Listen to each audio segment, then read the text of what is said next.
اب اسرائیل کا اثر و رسوخ بڑھنا شروع ہوا. ہم یہ سمجھیں کہ اب اسرائیل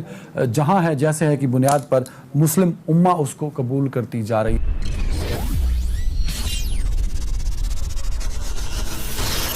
ہیلو دوستو، جے ہند، کیسے ہو guys? Welcome my YouTube channel Hindustan special.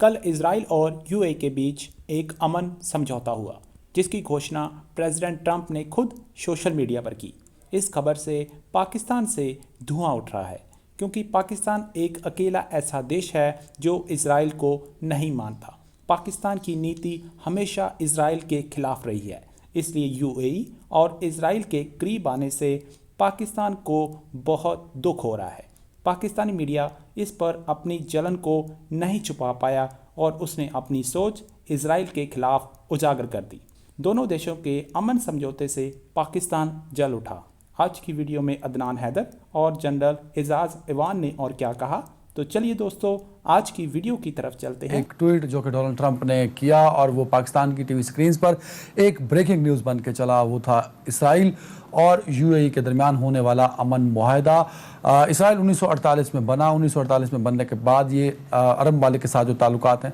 وہ نہ ڈیولپ ہو سکے، لیکن آج جو امن معاہدہ ہوا ہے اسرائیل اور یو اے ای کے درمیان، یہ تیسرا عرب ملک ہے یو اے ای جس نے اسرائیل کے ساتھ امن معاہدہ کیا اور سفارتی تعلقات کو بہتر بنانے کے لیے اور سفارتی تعلقات قائم کرنے کے لیے بلکہ کہنا چاہیے قائم، کیونکہ اس سے پہلے سفارتی تعلقات نہیں تھے، قائم کرنے کے لیے پہلا قدم تھا. اور یہ کریڈٹ ٹرمپ اپنے صحرا اپنے سر باندھ رہے ہیں اس جو آج ڈیولپمنٹ ہوئی ہے اسرائیل اور یو اے ای کے درمیان. اس سے پہلے مصر نے 1979 میں امن معاہدہ کیا تھا، جبکہ مصر پہلا ملک تھا اور اس کے بعد دوسرا عرب ملک اردن تھا جس نے 1994 میں امن معاہدہ اسرائیل سے کیا تھا، اور یوں یو اے ای تیسرا ملک بن چکا ہے. ہم ایک شعر بڑے بچپن سے پڑھتے آ رہے ہیں اور اب تک وہ شعر پڑھا جاتا ہے، شاید یہ شعر ہی رہے گا کہ ایک بار اور تو یثرب سے فلسطین میں آ، راستہ دیکھتی ہے مسجد اقصیٰ تیرا. جہاں نماز نہیں ہوتی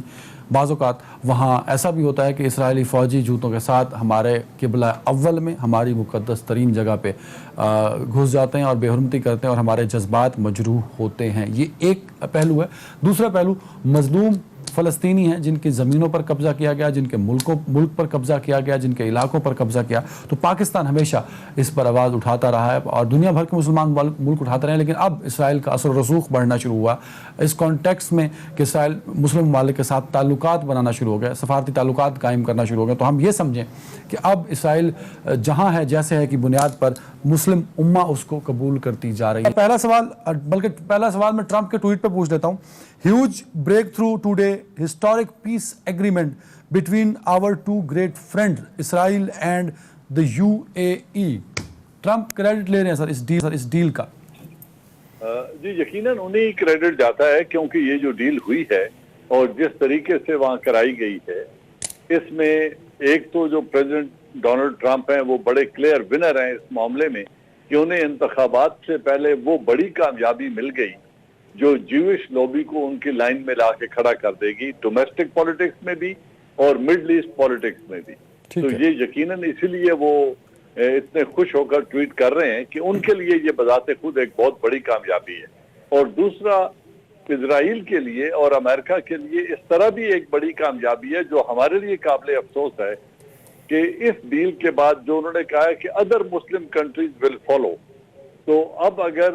اردن، ایجپٹ اور اب یو اے ای ہے اور اس کے بعد اگر کچھ اور مسلم ممالک ان کو تسلیم کرنے کی طرف بڑھتے ہیں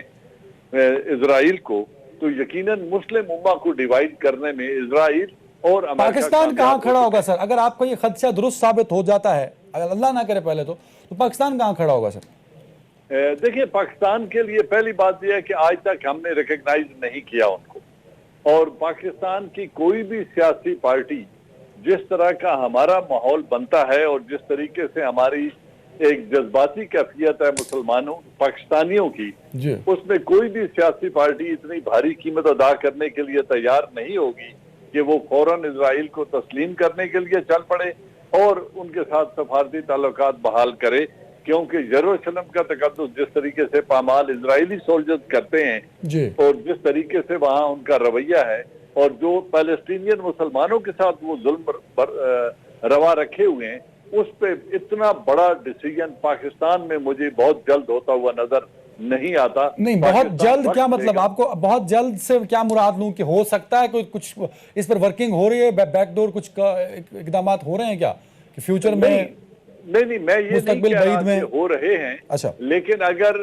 آدھی مسلم امہ کل انہیں تسلیم کر لیتی ہے اور بڑے وہ عرب ممالک ان کو تسلیم کر لیتے ہیں تو یقیناً OIC میں تو ایک بہت بڑی ڈویژن آ جائے گی. تمام باتیں اور آج UAE کا تسلیم کر لینا اسرائیل کو کیا یہ اتفاق ہے یہ کچھ پری پلان ایک بڑا منصوبہ چل رہا ہے جس میں شاہ محمود قریشی ابھی بیان دے گئے سعودی عرب کی جانب سے بھی ہمیں ایک سرد موہری نظر آتی ہے اور آج جو کچھ ہوا سر؟ دیکھیں میں یوں سمجھتا ہوں کہ مسلم امہ ان دونوں مسائل کو پیلسٹائن ہو یا کشمیر ہو وہ اس کو ایک مذہبی بنیاد پہ یا مذہبی رنگ نہیں دینا چاہتے, نہ وہ اسے ایک مذہبی ایشو سمجھتے ہیں, وہ اسے ایک پولیٹیکل اور جغرافیائی حدود کا جھگڑا سمجھتے ہیں جو مجھے لگ رہا ہے کہ جس کی وجہ سے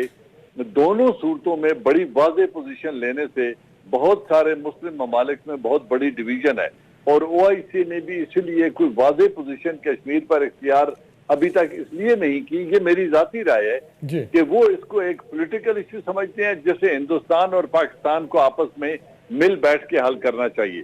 میں سوال اس کانٹیکس میں پوچھنا چاہ رہا تھا کہ جو اسرائیل کے تعلقات مسلم کنٹریز سے بن رہے ہیں ٹرمپ کریڈٹ لے رہے ہیں, کیا یہ اکیلا کریڈٹ ٹرمپ کا ہے یا مسلم ممالک خاص طور پہ سعودی عرب بھی اسرائیل کے مسلم امہ کے ساتھ جو تعلقات بہتر استوار ہو رہے ہیں اس میں سعودی عرب کا کوئی رول ہو سکتا ہے سر بیک ڈور پہ؟ دیکھیں سعودی عربیہ نے ابھی تک کوئی پوزیشن اختیار نہیں کی, نہ انہوں نے ریکگنیشن کی بات کی ہے, نہ وہاں پہ کوئی بڑی ڈیولپمنٹ ہمیں نظر آئی ہے فی الحال. لیکن آنے والے وقتوں میں یہ ڈویژن یا یہ ریکگنیشن کیا رخ اختیار کرتی ہے, کیونکہ جب ڈونلڈ ٹرمپ یہ کہہ رہے ہیں کہ many other Muslim countries would follow, تو اب ان کے ذہن میں کن مسلم ممالک کی طرف ان کا اشارہ ہے اور کہاں سے ان کو ایشورنسز ہیں, اس کو وقت پہ چھوڑتے ہیں. آنے والا وقت بتائے گا بجائے اس کے کہ ہم کیا سارائی کریں. Got the point. اسرائیل کو تسلیم کرنا دوسرے لفظوں میں فلسطین کے موجودہ نقشے کو اور موجودہ صورتحال کو تسلیم کرنا ہے. اس ایگریمنٹ میں یہ بتایا گیا کہ مزید قابض نہیں ہوا جائے گا, جہاں ہیں وہاں ہیں, اور مسجد اقصی میں پرمیشن ہوگی کہ مسلمان جو UAE سے جائیں گے وہ وہاں نماز ادا کر سکیں گے. دس از دی پوائنٹس جو ایگریمنٹ میں ہے سر. لیکن جو پہلا پرنسپل سٹینڈ تھا وہ تو یہ ہوا کرتا تھا کہ بیت المقدس کو ایک اوپن سٹی قرار دیا جائے گا, اس پر نہ اسرائیل کا وہ شہر ہوگا. جو سر ٹرمپ نے شیئر کیا ہے ایگریمنٹ وہ میں نے پورا پڑھا ہے, اس میں نہیں ہے یہ بات سر, اس میں نہیں. اگر اس میں نہیں ہے تو میرے خیال میں پیلسٹائن کو بہت بڑی قربانی پیلسٹینین سے مانگی جا رہی ہے. اب وہ اس پر کیسے ریئیکٹ کرتے ہیں یہ آنے والا وقت بتائے گا, اور ہم سب کو ویٹ اینڈ سی کی سچویشن ہے کہ دیکھتے ہیں کہ پیلسٹائن کیسے تسلیم کرتا ہے اور کون سے وہ ممالک ہیں جو اس لائن میں لگ کے اسرائیل کے ساتھ تعلقات بحال کرتے ہیں. کر سکتے ہیں, اور ممالک ہیں اس کا خدشہ جنرل صاحب بھی ظاہر کر رہے ہیں اور ٹرمپ بھی کہہ چکے ہیں.